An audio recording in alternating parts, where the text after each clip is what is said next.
So Audrey, the book is called Fragment d'un temps suspendu, 44 lettres d'écrivain sur le confinement. So that is what it's called, Fragments of a Suspended Time.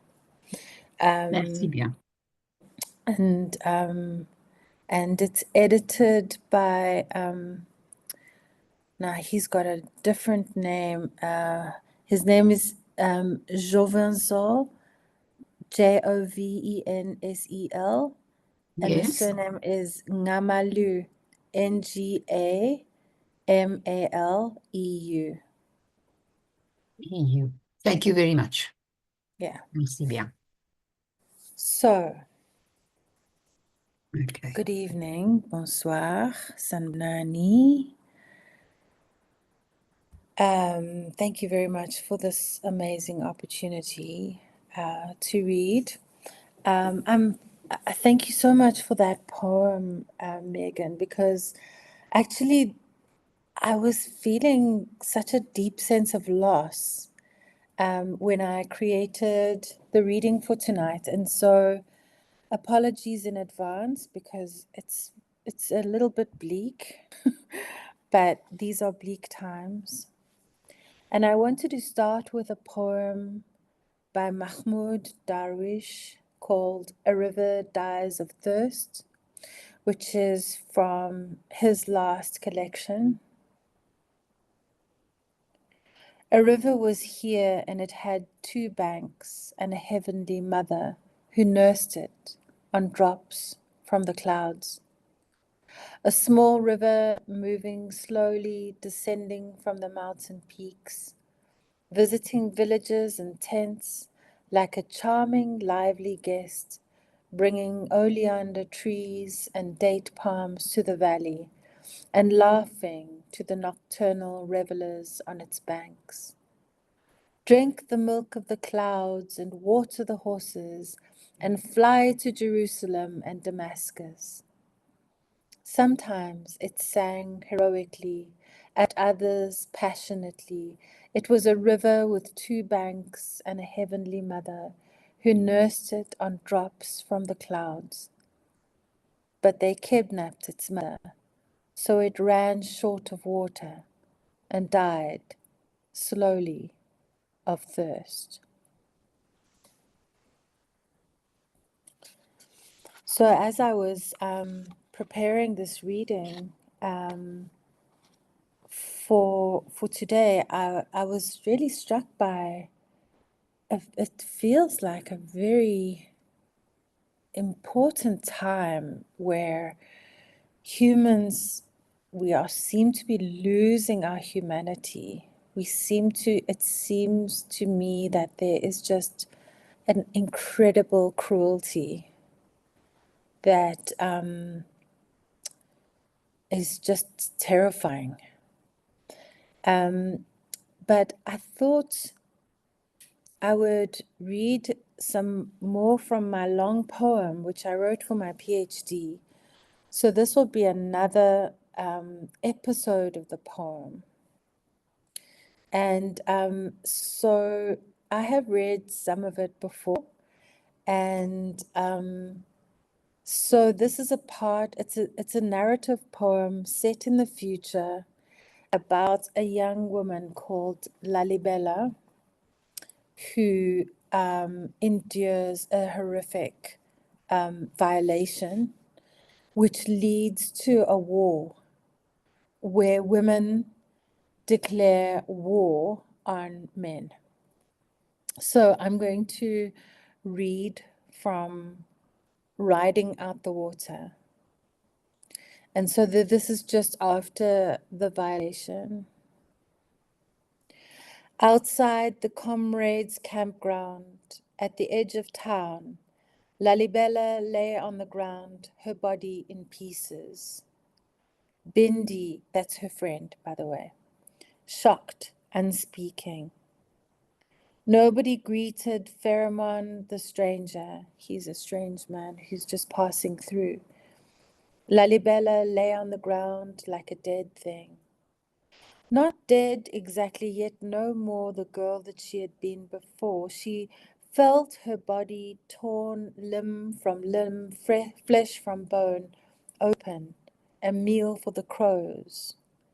But she was whole, sort of.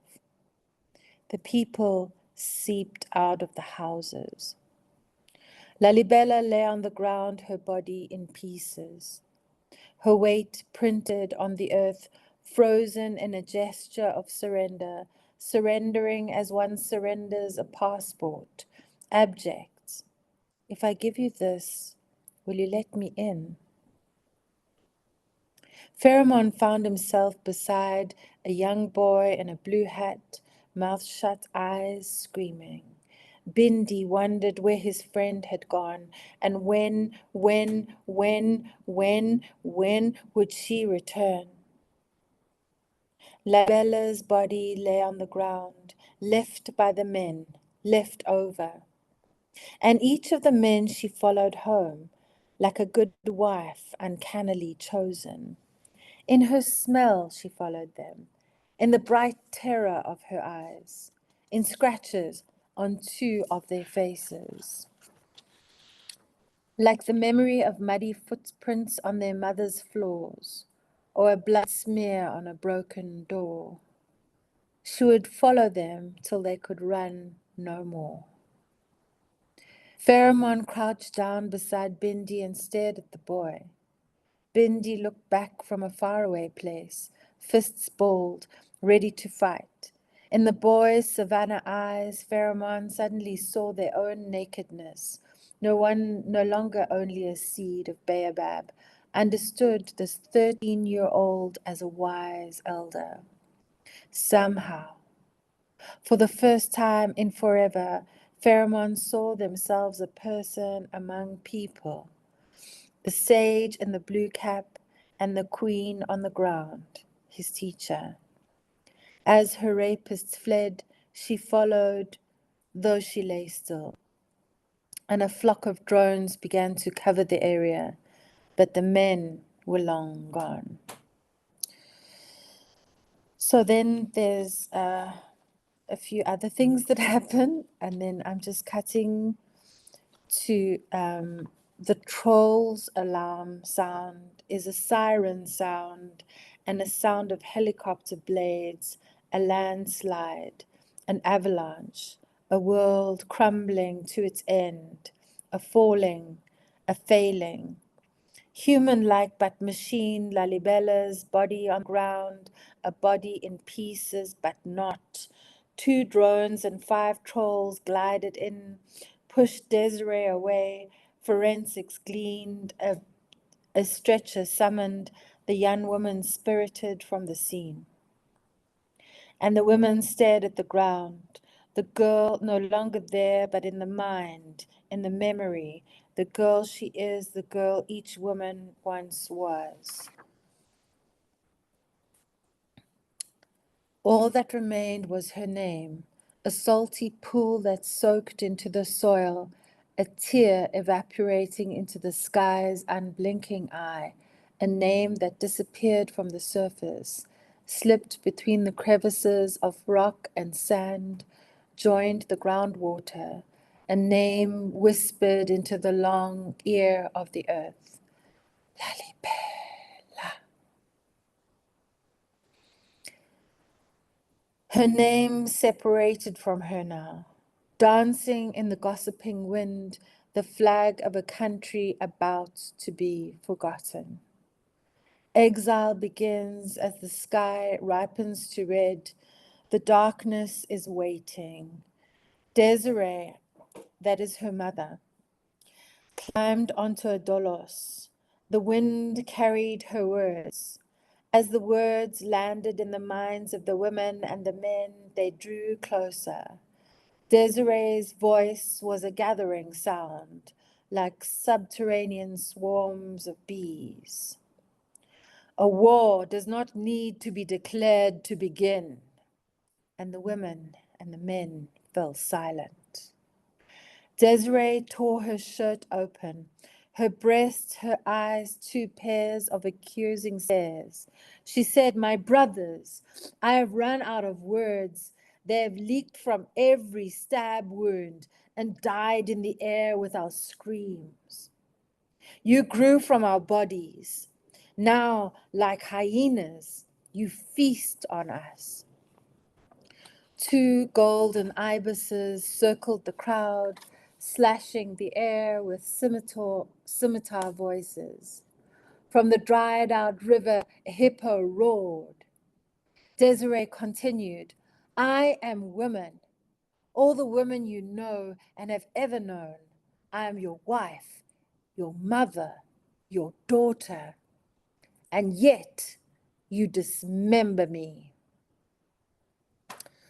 So the part that I read during the last time I read at Red Wheelbarrow, I read the part where the women are gathered as an army, and I also invoked another poem by an American poet, and the women used that poem to rally together, a poem called The Blades by a poet called Katie Bickham.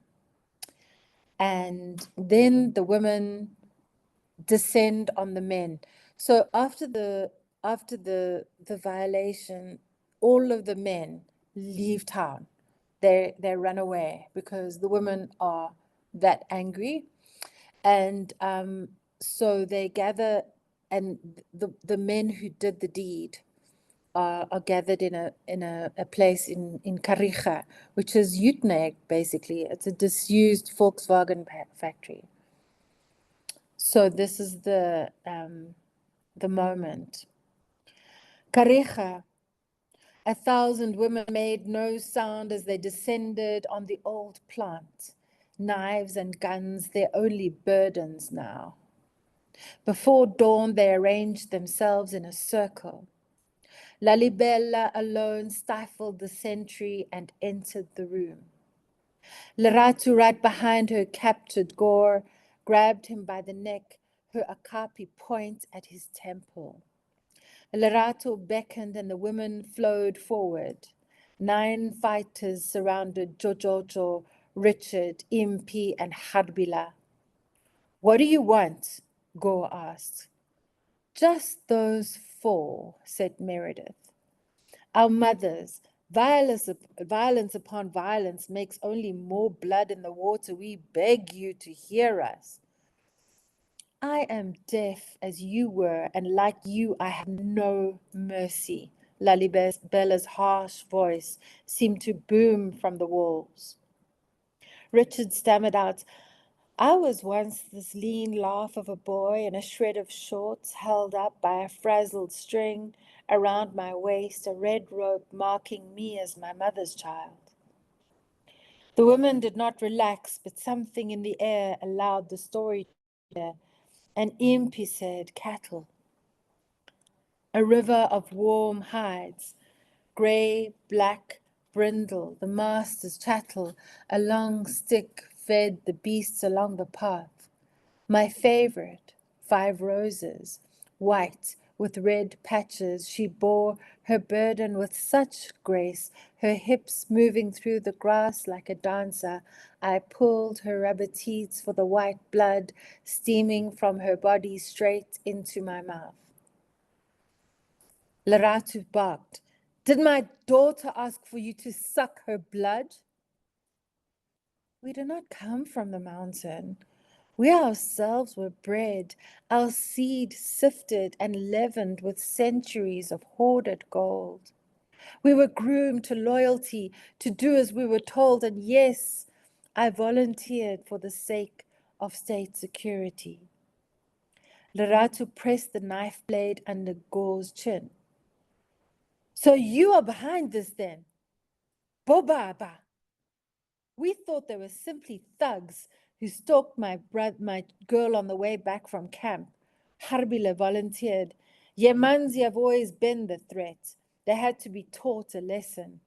It was bigger than the 4 of us." But you are blades, not Yamanzi, Harbila said. And your name is not Desiree, it is Leratu. Gore held up the tablet. The 5 directors stared from their respective screens. Isn't it amazing, said Meredith. We never get these people to pay attention, but suddenly they're all ears. A man broke free of his guard and tried to attack Leratu. Lalibella's star neatly bisected his head. For a second, the woman paused and Leratu sank her blade into Gore's skull. Jamila's panga sliced left and right. Meredith moved forward, blaze spinning from both arms. There is no end to the shock awakened in the men who, wide-eyed, found death delivered by the hands of the weak animal they called woman. They painted the walls with blood. The air soaked up screams as the women advanced, working their weapons into flesh, and screams marked the architecture of pain, gurgling to defeat. Then corded Harbila grabbed a sword from a fallen woman. Lalibela watched as he plunged it into Leratu's side. As she watched her mother die, a red silence fell, a cloak, a curtain, falling, like sound, like silence, and with it, a world, a world, a world, a world, ending. That's not the end of the poem, but it's end of that section.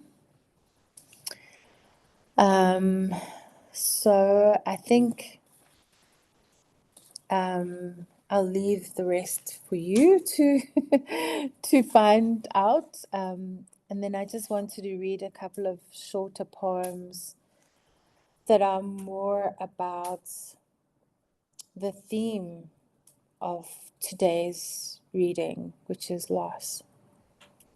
And this is, I think, I didn't realize it, but I think this is actually a response to Darwish's poem, and it's called Lament for a Dying River. I think I put it onto the website. Like silk, the sound of a language we have yet to learn. Soft, light, gentle. We heard it once in another room, on a day we barely remember, the sound of a human laughing or weeping. We recall wanting to enter the room, take in their being, our own softer for seeing. Now we grapple language clumsily, trying to make our Father's face. We yearn for God. We call this faith.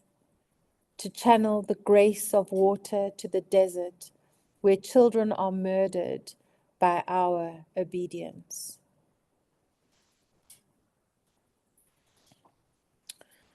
So this last poem that I'm going to read is actually 2 poems because another part came to it just now.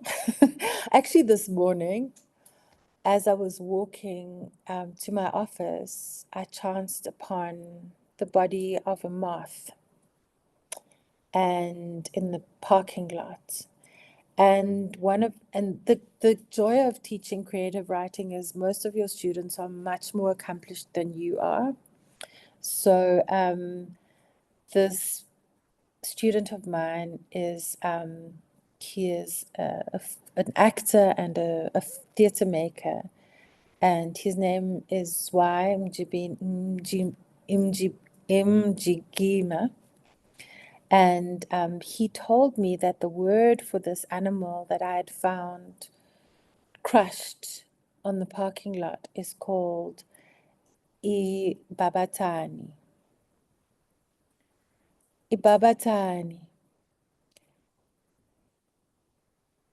In the parking lot, velvet bronze moth, wide-eyed wings, dead before winter. And then another student that I had the privilege of supervising last year is a poet by the name of Deepika Nath. And her work that she was doing for the MA was a collection of poems about the environmental catastrophe. And she taught me this word, endlings, which is the word for the last individual in a species. Endlings, after Deepika Nath. The last individual in a species granted no burial, no mourning, no headstone, no future.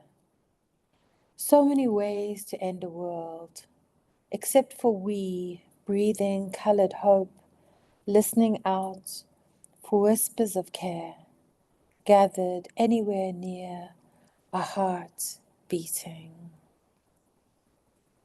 Babatani, Babatani, Babatani, Babatani. Thank you.